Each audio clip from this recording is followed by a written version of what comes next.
Hi everyone, it's Kieran, and in this week's Trash to Treasure video I am taking old books and turning them into older books.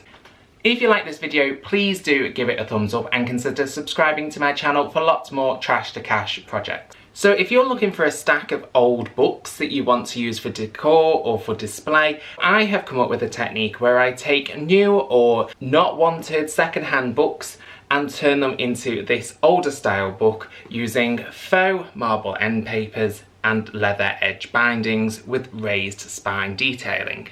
First thing you're going to need is some old books. So I recommend finding books that are smaller than an A4 piece of paper. Next you're going to need to print off your marble end papers, and you can find loads of examples that you can get online, royalty-free scans on there. I've just taken a couple and I've printed them off, and I've used the same marble paper on both the front and the back, so I've just printed off 2 copies. Now you want to print these off with a laser jet printer, because if you use an inkjet printer then the colours can run. Once you've got your papers, apply a decent amount of PVA glue in the middle and then apply them to the front cover of your book once you've removed the dust jacket if there is one. Then I use a microfiber cloth to smooth out the front and just get it nice and even, and I never go over the spine because that can cause a ripple. You don't actually need to go over the spine with the paper, so in this case just go up to the spine reasonably close and that will do. Then I open up the book, and on the inside I cut the corners on a 45° on the top and the bottom, and then I trim off the edge piece if it needs it, so there's about an inch border all the way around. Then I use my microfiber cloth and just fold those pieces over and smooth them out. Then you want to set it aside and let it dry completely. Next we're going to use some wire to add these raised spine details. What you want to do is get yourself a length of ordinary electrical wire. Now the one that has a flat edge on one side tends to work better, but any will work just fine. And then you can either secure that with hot glue or super glue. I've used both in the past and they both work really well.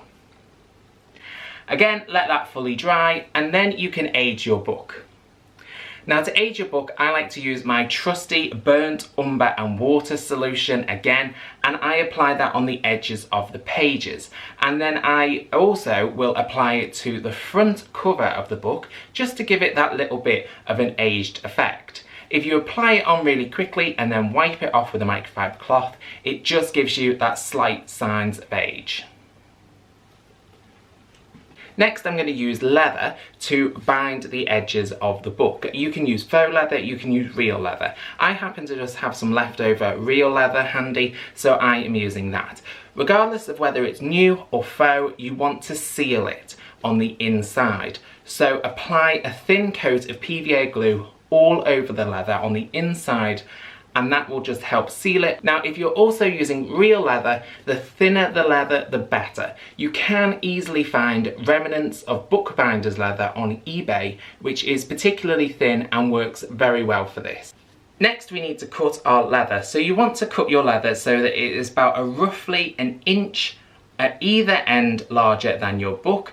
You also then want to measure the spine of your book and then add on 7 centimeters. I find that is the best measurement, and that gives you a decent overhang on the front and the back. Now I'm going to apply a spray adhesive.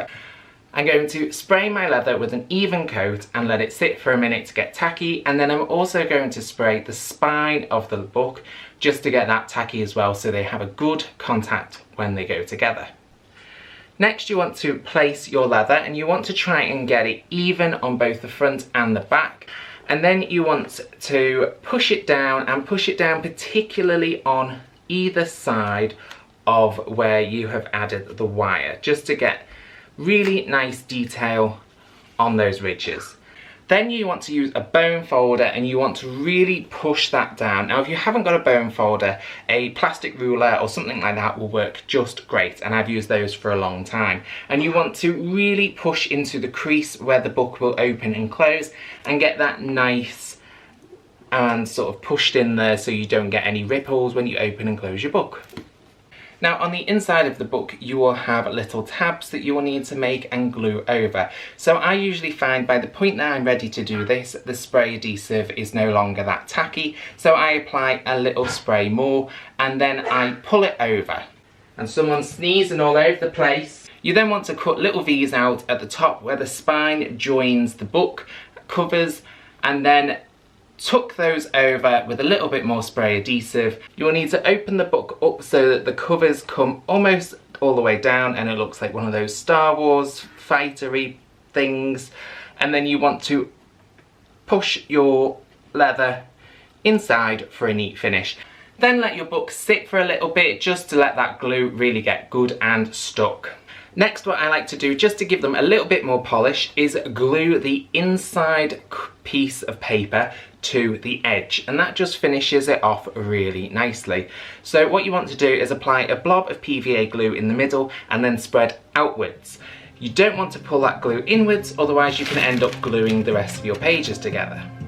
And that's it, that's your book complete, and this is how they came out. If you like this video, please do give it a thumbs up and consider subscribing to my channel for lots more trash to cash projects.